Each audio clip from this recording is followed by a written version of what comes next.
สบายดีสวัสดี FC ทุกคนเด้อบอกว่าสิเป็น FC ฝั่งลาวฝั่งไทยและต่างประเทศเนาะยินดีต้อนรับทุกคนเข้าสู่ช่อง YouTube ของสาวบุญเปียงสาวลาวเด้อมาพบกับสาวบุญเปียงได้มื้อนี้เนาะกำลังสิเตรียมโตวไปหาสาวโสดทุกคนเลยแต่มาในมื้อนี้ก็คือบ่ได้ไปถ่ายทำแบบเปิดใจเนาะมื้อนี้ทางสาวบุญเปียงเองก็ไปในฐานะสะพานบุญให้เด้อทุกคนก็มีทางผู้ใหญ่ใจดีเนาะที่ว่าเพิ่นอยู่ทาง USA หรือว่าอยู่ทางอเมริกาเพิ่นเลยทุกคนเพิ่นก็ได้ให้ทางสาวบุญเปียงเป็นสะพานบุญให้ในมื้อนี้เนาะเพิ่นก็ได้ฝากเงินมาจำนวน 6,000 บาททุกคนเลยทางสาวบุญเปียงเองก็ได้ไปเอาเป็นทีมหัวเลี้ยวตั้งแต่มื้อวานมื้อนี้ก็คือว่าสิเอาไปให้เพิ่นเนาะแต่บ่ฮู้ว่าจะเจอเพิ่นบ่เพราะว่าติดต่อเพิ่นบ่ได้ก็ต้องเสี่ยงเบิ่งว่าเพิ่นสิอยู่เพื่อนบ่ทุกคนเลยซึ่งสาวโสดคนนี้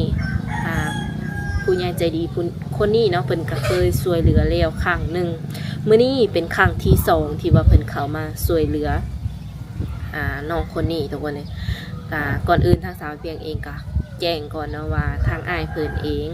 ช่วยด้วยความเต็มใจเนาะบ่ได้หวังสิ่งตอบแทนและก็บ่ได้เข้ามา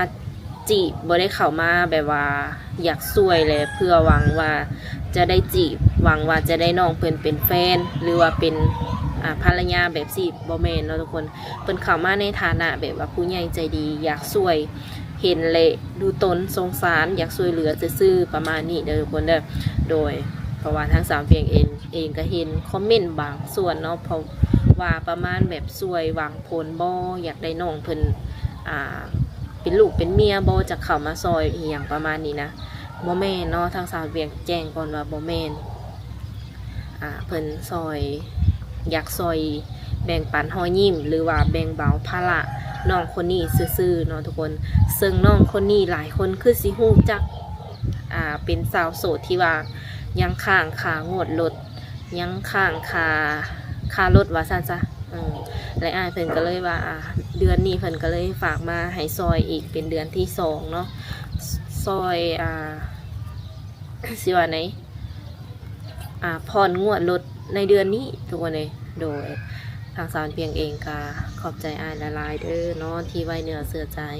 ให้สาวบุญเปียงเป็นสะพานบุญให้ในมื้อนี้ก็ขอให้อ้ายอยู่ดีมีแฮงความเจ็บอย่าได้ความไข้อย่ามีขอให้มีแต่ความสุขกายสบายใจเด้ออ้ายเด้อทำมาค้าขายหยังก็ขอให้ขึ้นให้เกินเฮ็ดธุรกิจหยังก็ขอให้เฮงๆปังๆขอให้ร่ำให้รวยกว่าเก่าเด้อมีแล้วก็ขอให้มีอีกเนาะรวยแล้วก็ขอให้รวยขึ้นกว่าเก่าเด้ออ้ายเด้อสาธุโดยและก็ขอบใจ FC เนาะที่ว่าติดตามรับชมคลิปของสาวบุญเปียง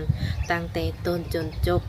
รวมทั้ง FC และก็ผู้ใหญ่ใจดีทุกคนนั่นแหละที่ซัพพอร์ต YouTube ของสาวบุญเปียงก็ขอให้ FC ทุกท่านอยู่ดีมีแห้งความเจ็บอย่าได้ความขายอย่ามีเด้อเนาะโดยถ้าหากว่าคำเว้าคำจาหรือว่าพฤติกรรมใดของสาวบุญเปียงบ่เหมาะสมเนาะทางสาวบุญเปียงเองก็ต้องขอโทษขออภัยไว้บอนนี่เด้อทุกคนเด้อ โดยช่วงนี้ก็บ่ค่อยได้ออกกล้องเนาะก็สิแบบว้าวพิดๆถึกๆแน่ทุกคนส่วนหลายก็สิมีแต่แบบเปิดปึ๊บมาก็เจอกับสาวโสดเลยเนาะบ่ค่อยได้ถ่ายทำหรือว่าออกมาหน้ากล้องแบบนี้ทุกคนเลยไปแนวได้การเดินทางกันเลยเนาะทุกคนเนาะค่ะเป็นไปได้ก็สิถ่ายทำบรรยากาศเนาะในการเดินทางหรือว่าทางเข้าบ้านเข้าซองของน้องคนนี้ให้เบิ่งเนาะทุกคนสบายดีสบายดีสบายดีน้องอุทัยเนาะทุกคนยามบ่ายเนาะน้องละโดยเป็นอะไรกินข้าวกินน้ำหรือยังกินแล้วได้ยังกินมาเนี่ยตำแจ่วลวกผักเจ้าอาหาร อาหารแบบว่าสิว่าในบำรุงสุขภาพ บ่มีแนวกินบ่หรืออะไรก็มีแบบพออยากกินแล้วนั่นนะอ๋อเปลี่ยนเนาะเปลี่ยนรสชาติน้อยอยู่เพื่อนกับไผมื้อนี้น้องละอยู่เพื่อนกับแม่เฒ่าแล้วก็น้อง2 คนคือมื้อนี้ก็ได้มีโอกาสมาสิว่าไหนถ่ายทำเพิ่นอีกครั้งหนึ่งเนาะทุกคนหลังจากที่ว่าถ่ายไปนึงก็เป็นเดือนเนาะแม่มีแบบว่าคนเข้ามาทักเด่นอยู่บ่น้องละยังบ่มีบ่ได้มีแบบว่าเข้ามาเพิ่มเติมอีหยังก็อยู่ซ้ำนั้น โดย ทุกมื้อนี่ไปเฮ็ดหยัง ก็เฮาก็ถ่ายคลิป ถ่ายคลิปหยังน้องล่ะ ถ่ายคลิปแถวเฮือนนะเวียกเฮือนเวียกซาน เจ้าก็เฮ็ด YouTube บ่ แม่นหากับเปิดก็ยังบ่ผ่านเนาะ เอาแล้วมี YouTube บ่ซะนี่เอ้ยคือบ่ฮู้จักเปิดได้ประมาณจักมื้อเลยนี่ หาก็ได้อาทิศไปเฮาก็ถ่ายนำแน่บ่ถ่ายแน่แหละ ตามอารมณ์ แม่นเธอก็เอาน้องยายน้องก็เลยบ่ได้ถ่าย เออเออเออได้ประมาณจะคลิปนะ หาก็ได้2-3คลิป อืม ถ่ายคลิปสั้นนำแล้วก็คลิปยาว ลง YouTube เลยแม่นบ่ โดย อืมตัวที่ว่าเวียกแบบเวียกที่น้องไปสมัครตอนนั้นได้น้องอะเป็นอะไรแน่แล้ว เฮาก็ยืนใบสมัครแล้วแต่เพิ่นยังบ่โทรเอิ้น อืมคิดว่าไปยืนแบบว่าใบสมัครแบบเพิ่นรับเขาเฮ็ดเวียกเลยบ่แม่นบ่ บ่เฮามีแต่แบบเฮายืนนำยามแล้วเพิ่นน่ะเอาให้หัวหน้าอ่านแล้วเพิ่นมีแต่ถ้าเพิ่นโทรเอิ้นเอา เพิ่นบอกน้องแนวนั้นบ่ แม่น แต่เมื่อถ่ายอยู่เฮือนเด้อว่าซั่นแหล้วเนาะ โดย จักสิว่าเท่าใดมันคนหลายมาจากส่วนนี้ น่าสิแม่น แล้วเวียกอื่นก็คือบ่ได้ไปแบบลองเขาลองหยังบ่ ไปเบิดแต่ว่าแบบคนหลายคนเต็ม ส่วนหลายน้องไปสมัครนี่เป็นโรงงานเบิดบ่หรือว่าตามห้านอีหยังเฮาก็ไป เป็นโรงงาน ห้านอาหารแม่นบ่ได้ไปบ่นั่นล่ะ ก็ไปก็คือว่าแบบคนหลายอะนะ คนเต็ม แม่นพนักงานคนหลาย แต่ที่นี่ก็อยู่แบบเพื่อนบ่ตอนนี้นะ แม่น อืมเป็นอะไรซะแบบว่าติดโตค่อนข้างว่ายากเนาะน้องล่ะเพิ่น โทรศัพท์พี่ เกิดเสร็จไปประมาณมื้อที่2น้องๆเพิ่นตอบกลับมา โทรศัพท์แบบมันสากบ่เข้าอะนะเลยเฮาก็บ่ได้ค่อยได้เล่นมันสากบ่ขึ้นก็สากป้าไว้นั่นน่ะ โทรศัพท์รุ่นหยังนี่ มันเป็นเทคโน คือความหมายว่าบางเทื่อมันดับบ่นั่นล่ะ แม่น บางเทื่อก็เล่นได้ แม่นโดนๆได้เล่นเถื่อ สมมุติเฮาบ่ได้เล่นโทรศัพท์เฮาสิเฮ็ดหยังเฮาบ่เหงาบ่ บ่เฮ็ดเฮ็ดในเฮือนน่ะ เพราะว่าเดี๋ยวนี้นี่สิว่าในลักๆนี่ต้องแบบมีโทรศัพท์เนาะแต่ละคนคันบ่มีโทรศัพท์นี่แบบอยู่ยากอะนะหากคือน้องนี่บางเทื่อก็บ่ได้เล่นเลยบ่ แม่น บ่ได้เอาไปแบบไปแปลงไปหยังในห้างบ่ เฮาก็เอาไปแปลงแล้วแถวนอกอะนะหานนอกแต่ก็ยังคือเก่า อืม ก็เลยบ่ได้ไปแปลง หมายถึงว่าอันแปลงมาแล้วยังคือเก่าบ่ โดย อันเป็นดับๆอีหยังประมาณนี้คือเก่า เพิ่นว่าก้นมันรวมเฮาเอาเข้าไปศูนย์เพิ่นเทื่อสอง ซื้อแต่โดนละบ่นั่นล่ะ แม่นแต่ผู้ใหญ่เพิ่นซื้อให้ก่อนเฮ็ดเฮือน เออเอออันนี้ก็คือของผู้ใหญ่เพิ่นซื้อให้ แม่น เมื่อวานนี่ไปใส่สารน้องละ เฮาก็อยู่ในเฮือนน่ะเอาน้อง คือเอื้อยไปเลยแบบบ่เห็นเนาะบ่เห็นแหละก็คนแถวนั้นเพิ่นก็ว่าน้องลาออกไปข้างนอกว่าซั่นเนาะเพราะว่าบ่เห็นรถเห็นหยัง เมื่อวานเนี่ยดาบ่าวยืมรถไปเซ็งนักเรียนเก่งเพิ่นยืมไปแล้วก็เลยบ่เห็น แต่คือเมื่อวานนี้น้องบ่ได้ไปใส่เลย แม่นบ่ได้ไปไส แล้วก็บ่ได้ยินเสียงแบบว่าเสียงเอื้อยไปบ่ ก็ได้ยินเสียงรถมาอยู่คิดว่าอันรถข้างเฮือนเขาแก่น้ำหั้นนะก็เลยบ่ได้ออกไป เออ อยู่เฮือนมันลมก็เลยปิดประตูไว้ เออ แบบสไตล์คือแบบบ่มีคนอยู่เนาะแบบว่าจักเมื่อใดมันปิดประตูหน้าต่างอหยังประมาณนี้แบบคือคนบ่อยู่แล้วก็คนอยู่ในหันก็เจ้าก็ว่าน้องลาออกไปข้างนอกแล้วเนาะเพราะว่าบ่เห็นรถเห็นรางเลยคันคือน้องไปปกติก็แม่นจะบ่เห็นรถบ่ ปกติก็เฮาก็บ่ได้ไปไสอยู่แต่ในเฮือน เออ เมื่อวานนี้ถือประสบอันสิว่าไงมันยังก็อันยืมรถนะใครก็ นาบาว โหนาบาวเนาะอาจจะด้วยว่าสิว่าไงน้องหละเพิ่นอยู่ในก็เลยบ่ได้ใส่ใจว่า จะมีไผมาหาบ่หรือว่าแนวใดเนาะ ก็บ่ฮู้ว่าสิมีใครมาหาเพราะว่าโทรศัพท์กับเพนะ เออ หากระจับมื้อเช้านี่แหละตอน 6 โมง เออแม่นนั่นแหละโทรโทรแล้วเนาะไปถ่าอยู่อันเทื่อที่หนึ่งก็ไปเทื่อที่สองไปถ่ายอยู่ห่มต้นไม้แต่คือเก่าเนาะบ่เห็นวิวแววก็เลยกลับมาเมื่อวานก็เลยอันโชคดีที่ว่ามื้อเช้านี้น้องเพิ่นติดต่อกลับมาเนาะ เนาะ ว่าเอ้าแต่เช้าได้คิดว่าบ่ให้โทรปลุกว่ะ แต่เป็นน้องหลาเพิ่น เฮาลุกนึ่งข้าวตอนเช้า อืมบัดเวลาแบบเฮาถ่ายทำคลิปนี่เด้น้องหลามันบ่ดับบ่หรือว่าเฮาใส่โทรศัพท์ไผถ่ายบ่ เอาว่าโทรศัพท์ไม่เท่าถ่าย อืม เป็นเถื่อก็ลงแน่บ่ลงแน่ตัดก็บ่เป็นแบบถ่ายยาวเลย ต่อยังบ่ทันเป็นซับ แม่น อืมก็ค่อยๆเรียนรู้ไปเนาะ โดย หรือว่าว่างๆก็แนะนำแบบเข้าไปเบิ่งใน YouTube ได้เนาะวิธีตัดต่อหยังมีเบ่เลย สมมุติว่าน้องแบบบ่มีไผถามสินะเฮาอยู่แบบมันห่างไกลหมู่เนาะ โดย ก็สามารถเข้าไปเบิ่งแบบศึกษาใน YouTube เพิ่มเติมได้ วิธีตัดนั่นตัดนี่ออกมาบอกบ่เลย โดย ว่าบ่ได้นะบางทีเป็นอาชีพน้องเพิ่นในมื้อหน้าก็มีอืมเรื่องผู้บ่าวผู้แพ้วก็บ่มีหยังคืบหน้าติน้องล่ะ บ่มี อืมแม่เฒ่าเพิ่นก็บ่ได้วนวายบ่เรื่องแบบผู้บ่าวผู้หยังเพิ่นบ่ได้ถามเฮาบ่ บ่ได้ถาม อืมในใจอยากมีคนคุยอยู่บ่ มันก็อยากมีแน่บ่อยากมีแน่ เลยเป็นอะไรคือสองใจ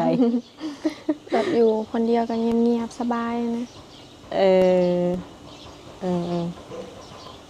ใจหนึ่งกับมีก็ได้ ใจหนึ่งกับบ่มีก็ได้ประมาณนี้บ่ โดย เอออืมอยู่โดนเลยได้เนาะเริ่มสิ้นแล้วบ่ โดย เวลาเฮาไปหลินบุญหลินศีลอิหยังแบบซี่นี่แบบ มีผู้บ่าวมาหยอกอยู่บ่ บ่ บ่มี บ่มีเขาก็บ่ได้ค่อยได้ไปนะ แม่นยันว่าไปหลินหันหลินนี่บ่ไผซ้ำ มีแต่ไปก็มีแต่ไปเล่นค้างเฮือนหมู่มาแล้วก็ตำมะฮงกินเฮือนละ ช่วงนี้หมู่มาหาน้องอยู่บ่ ก็มีอยู่ ประมาณจะคนกับหมู่น้องละ 2-3 คน บ่หลายปานใดเนาะ อืม อืม คัดสมมุติว่าเด้ออันนี้สมมุติว่าเฮาบ่ได้งานอีหลีเนาะน้องละแบบงานในบ้านในหยังนี่นะคิดว่าสิวางแผนแนวใดต่อ มาสิถ่าย YouTube อืม เทศ YouTube ไป ลองเบิ่งก่อนบ่ แม่น อันนี้คือสิว่าในเพิ่นวางแผนชีวิตเพิ่นเนาะทุกคน สมมุติว่าบ่ได้เวียกได้งานเฮ็ดก็สิลองลงมือเฮ็ด YouTube ลองเบิ่ง โดย อืมทรงสิได้อยู่บ่คิดว่า ก็บ่ฮู้คือกันก็คอยเฮ็ดไป ตอนนี้ผู้ติดตามได้เท่าไหร่แล้ว น้อยเดียว13-14 คนนี่ล่ะ เออแม่นช่องเฮาอาจจะยังน้อยเนาะมันยังบ่ทันเด้งขึ้นประมาณนี้ อืม บางคนค้นหาก็อาจจะยังบ่ทันเห็นซ้ำเราต้องพยายามแบบว่าถิ่มคลิปลงหลายๆเนาะ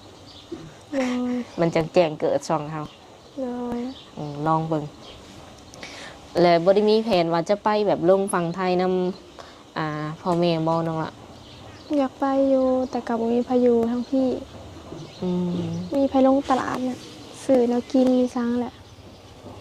พ่อแม่เพิ่นว่าแนวใดซะน้องล่ะ อยากไปอยู่แต่ว่าแม่เฒ่าบ่ให้ไปมีไปลงตลาดให้ล่ะ เอา เราก็หาเวียกให้อยู่แต่คือว่าแล้วเฮาไปก็มีไปลงตลาด เฮ็ดแล้วอยู่แนวกินให้แม่เฒ่านะบ่ โดย อืม บางเทื่อดะบ่าวเลิกเวียกมาก็6 โมง 7 โมงค่ำ อืมอยู่เฮือนเดียวกันบอกกับนาบ่าวนะ แม่นอยู่เฮือนเดียวกัน โดย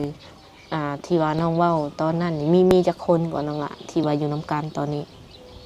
5 คน6 คนนี่ล่ะ มีน้องเนาะแล้วมีหมายถึงน้องอุทัยแล้วก็น้องเจ้าอีก2 คนเนาะ โดย โดยแล้วก็แม่เฒ่านาบ่าว โดย อันใดจะคนละบัดนี้5 คนไผอีกคนหนึ่ง แม่อยู่ไทยพุ่นมันไปเพิ่นมากะมาไปนั่นล่ะ อืม โดยไปมาส่วนหลายสิอยู่ฝั่งไทยหรือว่าอยู่ลาวหลายกว่าแม่ มาอยู่ไทยหลายกว่า อืม มีแต่มาแต่ยามเวียกซื่อ อืม ๆยามพักเวียกแล้วเพิ่นมาเล่น เวลาแบบว่าสิว่าในอาทิตย์หนึ่งนี่เพิ่นโทรมาเล่นนำประมาณจักมื้อนั่นล่ะ 2-3 มื้อ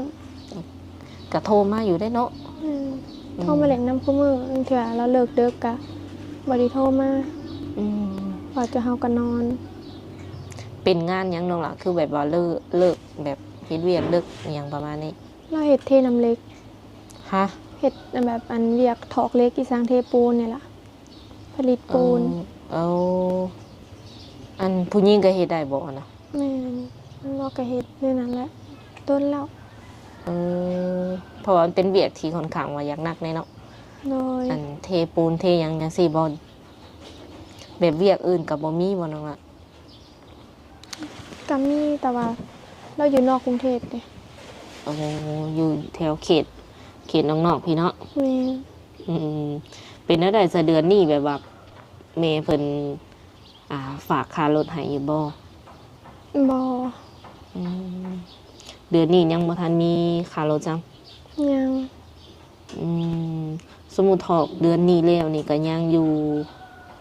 จักเดือนบัดนี้ เฮาก็บ่ฮู้เพราะเฮาก็บ่ได้เป็นคนไปถอก เอ้าไผถอกให้เฮา ระบาว เออเวลาไปถอกทุกครั้งนี่น้องหลาบ่ได้ไปนำเพิ่นซ้ำ บ่ได้ไป เป็นหยังคือบ่ไป เพิ่นไปเองแต่ว่าเป็นเถื่อเราว่าเอามาแล้วเราไปถอกแล้วพอดีเรากลับเมื่อบ้านเลยนะแล้วเมื่อนขายเขาวอยู่น้ำหมูอยู่นาเตย อันนั่นบ่แม่นบ้านเพิ่น บ่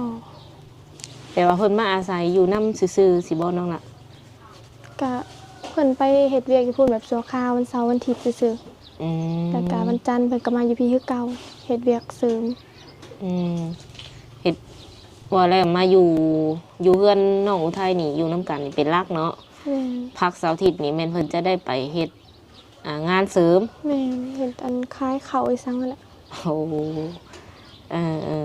หาเพิ่นไปโรงหำโรงเรียน ไปโรงหำโรงเรียนบ่แม่นบ่ แม่น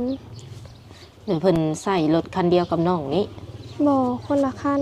รถเพิ่นก็มีแต่ว่าบางเทื่อเพิ่นสิไปเวียกเพิ่นก็ถามเฮาบ่ได้ไปไสบ่แล้วเพิ่นก็ยืมไป อืม ถ้ามื้อใดหลานสาวว่างก็ยืมไปใส่ก่อนเนาะ น้อย เออ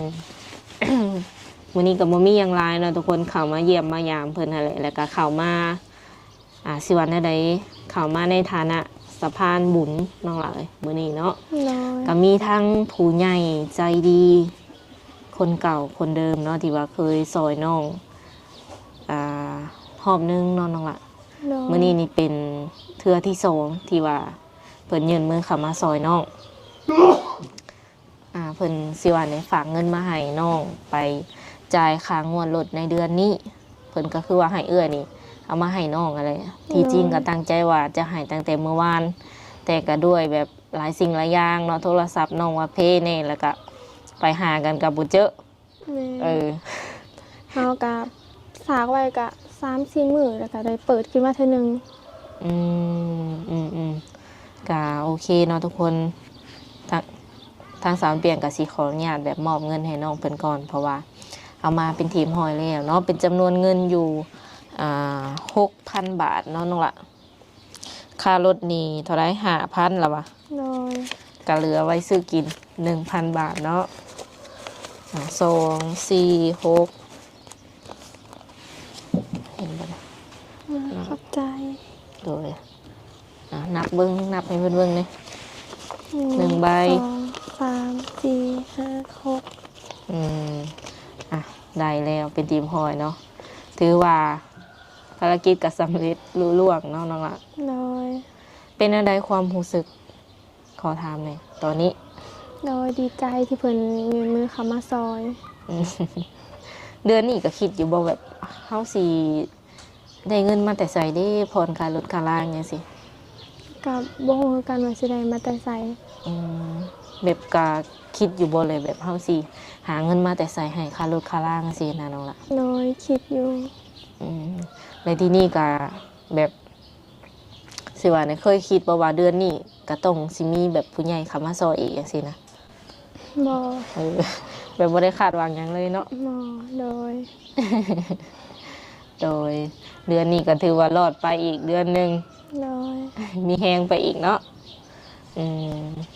คือผู้นี้เพิ่นกะผู้ใหญ่คนนี้เนาะเพิ่นกะบ่ประสงค์ออกชื่อออกนามเนาะทุกคนก็มีแต่แทนนามให้เพิ่นว่าผู้ใหญ่ใจดีจากต่างประเทศเนาะอยู่อเมริกาผู้ใดเพิ่นก็อยู่ไกลแสนไกลแต่ว่าเพิ่นก็ติดตามคลิปน้องตลอด ตั้งแต่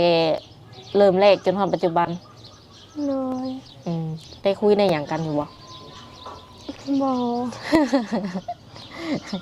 เอาไลน์ให้มื้อนั้นก็แล้วบ่ได้ทักหาเพิ่นจัก แม่นบ่เห็นแบบบ่เห็นเพิ่นทักมา โอ้น้องหลานก็บ่ได้เป็นแบบแอดไปบ่ มันแอดบ่ได้เซ็นชื่อบ่ได้ โอ้อ่ะมันเป็นอย่างเนาะทุกคนเลย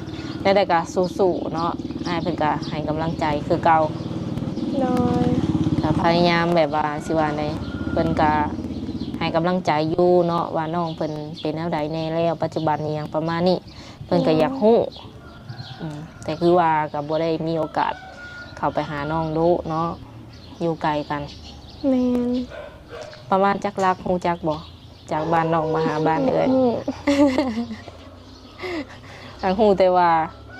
ใกล้หรือไกล ไกล เออ โอเคเนาะทุกคนเนาะวันนี้บ่ได้ไปทางไหนบ่มื้อนี้ บ่ หลังจากเลิกถ่ายคลิปนี้ได้ มีแต่เขาเอาเงินไปให้ระบาวแล้วก็มาเพื่อน อืมสิบอกเพิ่นว่าได้นี่สมมุติว่าเอาเงินไปให้เพิ่น แล้วเราว่าถ้าแม่นว่ามีผู้ใหญ่มาซอยก็เอาอันเขาไปให้ระบาวอะนะ เออ ให้เราโยงเฮียนพุ่นละ อืม เราเลิกเฮียนแล้วเราก็ไปให้เขา โดย เพราะว่ามื้ออื่นก็เป็นวันเสาร์ก็บ่มีไผอยู่หั้นนะพนักงานเพิ่น บอลนั้นเฮาสิไปถอค่ารถนะบ่ แม่นได้แต่วันจันทร์ฮอดศุกร์ อืมโอเคค่ะยังบ่ได้วิตติเนาะยังสามารถผ่อนได้ที่เดือนนี้ เลย ยั ยัง งได้ ยังบ่ได้กายกำหนด กำหนดเพิ่นมื้อนี้เพิ่นบอกให้จ่ายนะที่30ท้ายเดือน ถือว่ายังทันเวลาอยู่เนาะ เลย โอเค แล้วก็สุดท้ายให้ทางน้องขอบใจแล้วก็อวยพรให้เพิ่นแน่น้องล่ะ โอ้ยขอบคุณเด้อผู้ใหญ่ใจดีที่ฝากเงินมาซอยอุดหนุนค่ารถลูกซอยค่ารถลูกในเดือนนี้ก็ขอให้พ่อสุขภาพแข็งแรงร่ำรวยตลอดไปขอสิ่งใดก็ให้ได้สิ่งนั้นด้วยความมุ่งมั่นปรารถนาเด้อพ่อเด้อขอบคุณ โดยสาธุเนาะอ่า โอเคสำหรับคลิปนี้ก็มีแต่จะได้ขอโอลมกับน้องเพิ่นประมาณนี้ก่อน ถือว่าเงินก็ฮอดมือเพิ่นไปทีมห้อยแล้วก็เอาไปจ่ายค่ารถค่าล่างซะเด้อ โดย มื้อหน้ามื้อในก็คันว่ามีเวียกมีหยังเอื้อก็สิเข้ามาหาใหม่ โดย คันสิพอได้ โดยสบายดี โดยสบายดี